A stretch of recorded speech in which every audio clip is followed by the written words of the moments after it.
Assalamualaikum warahmatullahi wabarakatuh. Bahas soal di sini. Pada kesempatan kali ini, bahas soal akan membahas soal tes P3K tipe soal manajerial terkait dengan pengelolaan keuangan. Seperti apa tipe-tipe soalnya? Mari kita simak pada pembahasan berikut ini. Namun sebelum ke pembahasan, silakan teman-teman like, komen, dan subscribe channel Bahas Soal. Mari kita mulai ke pembahasan yang pertama.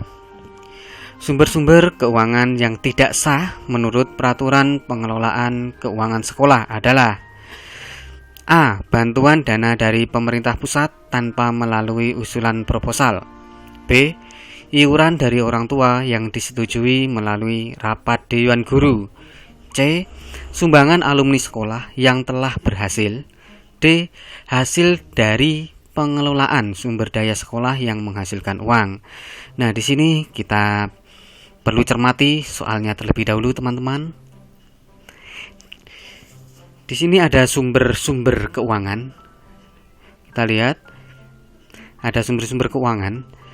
Yang ditanyakan adalah yang tidak sah, teman-teman. Yang tidak sah berarti yang salah ya ini ya. Yang keliru, sumber-sumber keuangan yang tidak sah atau yang menyimpang itu yang mana dari pilihan jawaban ini? Mari kita lihat. Jawaban yang pertama adalah bantuan dana dari pemerintah pusat. Nah, di sini berupa bantuan dana dari pemerintah pusat, teman-teman, dari pemerintah pusat tanpa melalui usulan proposal. Yang di sini yang menjadi catatan adalah tanpa melalui usulan proposal. Nah, apakah boleh diperbolehkan, teman-teman, apabila sekolah menerima bantuan dari pemerintah pusat walaupun sekolah tersebut tidak mengusulkan melalui pengusulan proposal? Nah, tentu saja hal ini diperbolehkan, teman-teman, karena dana seperti ini merupakan dana hibah. Jadi ini termasuk hibah dari pemerintah gitu ya. Bisa dikatakan hibah. Jika hibah ini berarti diperbolehkan, sehingga jawaban A bisa kita eliminasi dulu, teman-teman. Salah. Kemudian yang kedua, iuran dari orang tua yang disetujui melalui rapat Dewan Guru. Nah, di sini disetujuinya melalui rapat Dewan Guru, teman-teman.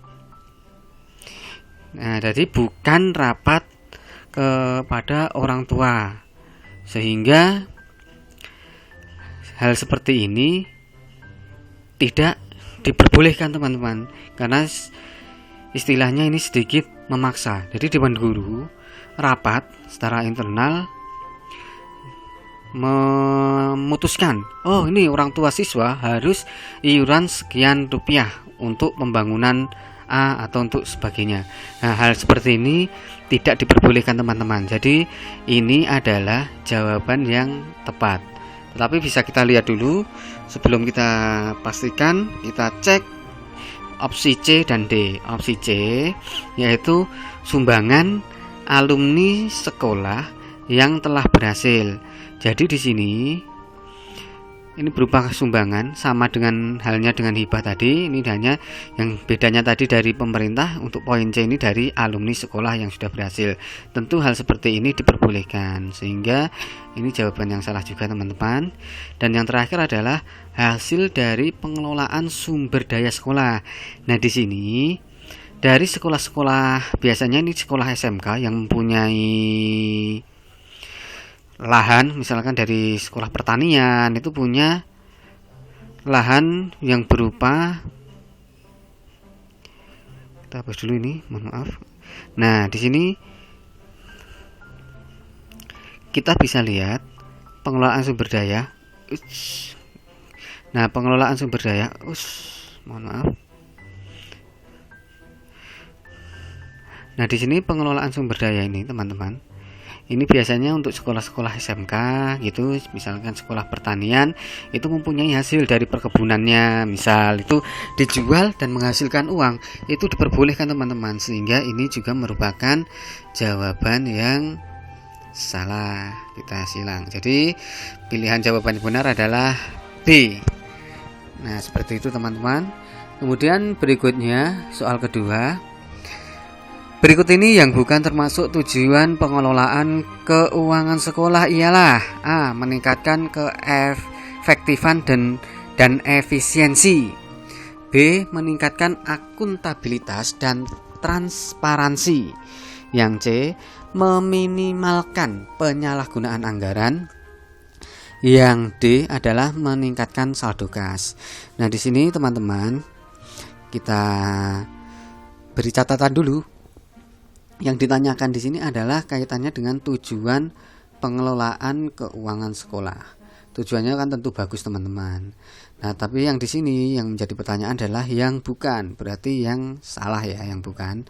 Nah, di sini yang termasuk tujuan pengelolaan keuangan sekolah ialah, coba kita lihat opsi A, yaitu meningkatkan keefektifan dan efisiensi.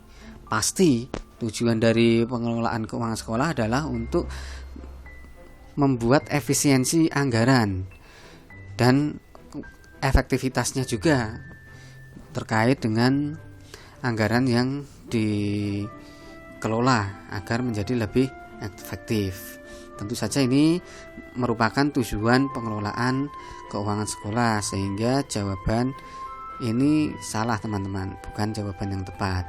Selanjutnya teman-teman, yang kedua yaitu meningkatkan akuntabilitas dan transparansi. Oh, tentu saja ini jawaban yang tepat teman-teman, karena tujuan pengelolaan keuangan sekolah adalah untuk memberikan transparansi kepada stakeholder yang berkepentingan, semua pemangku kepentingannya, sehingga ini juga merupakan jawaban yang salah untuk poin B ini.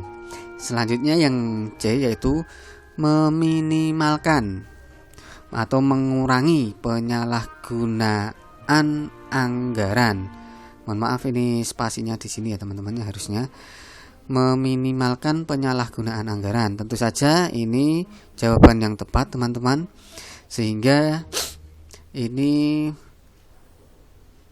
merupakan, mohon maaf, maksud saya adalah tujuan pengelolaan yang tepat, sehingga bukan merupakan jawaban.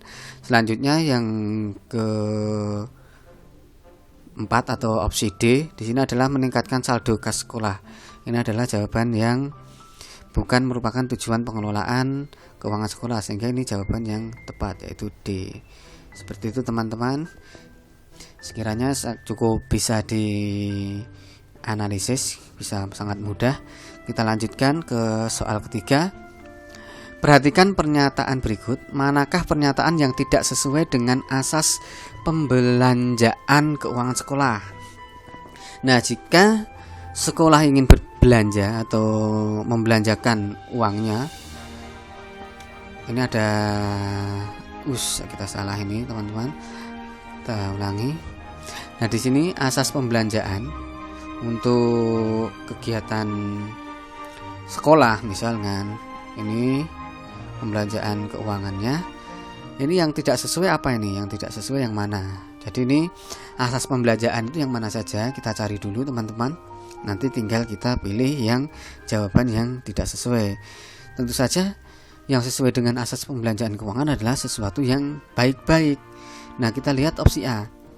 RKAS atau RKAM ini merupakan dasar utama dalam pengeluaran keuangan sekolah.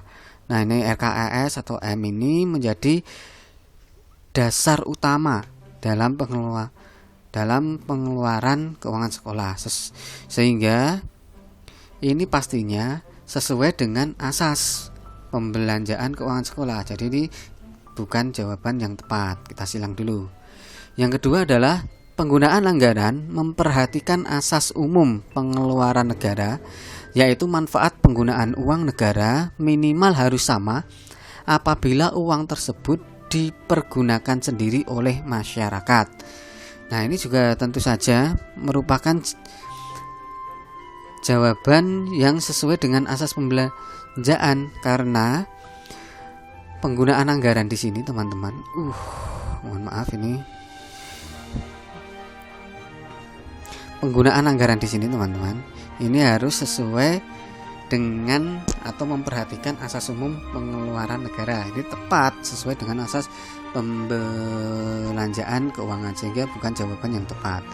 Kita beralih ke opsi C, yaitu pendapatan dan pembelanjaan keuangan sekolah harus dibukukan secara tertib. Catatannya adalah dibukukan secara tertib, teratur, dan benar. Otomatis ini adalah sesuai dengan asas, sehingga ini bukan jawaban yang tepat juga. Berarti yang tidak sesuai adalah yang D teman-teman. Kita lihat, kepala sekolah harus meminta persetujuan ketua komite untuk membelanjakan uang sekolah. Ini tidak tepat teman-teman, sehingga jawaban yang sesuai adalah D. Selanjutnya soal terakhir atau soal keempat teman-teman. Kegiatan berikut yang tidak, teman-teman, ini dilihat yang tidak termasuk dalam kegiatan pengelolaan keuangan, bukan termasuk dalam kegiatan pengelolaan keuangan sekolah ialah A. Penunjukan bendahara, B. Pencatatan dan perencanaan, C. Pelaksanaan, D. Pertanggungjawaban dan pelaporan. Dari sini sudah terlihat sekali bahwa jawabannya adalah A ya teman-teman ya, penunjukan bendahara. Kita bisa lihat bahwa dalam pengelolaan keuangan itu ada yang namanya pencatatan, perencanaan, pelaksanaan, dan pertanggungjawaban serta pelaporan keuangannya, sehingga penunjukan bendahara ini adalah jawaban yang tepat. Nah, demikian dari bahas soal. Apabila ada salah mohon maaf. Terima kasih. Wassalamualaikum warahmatullahi wabarakatuh.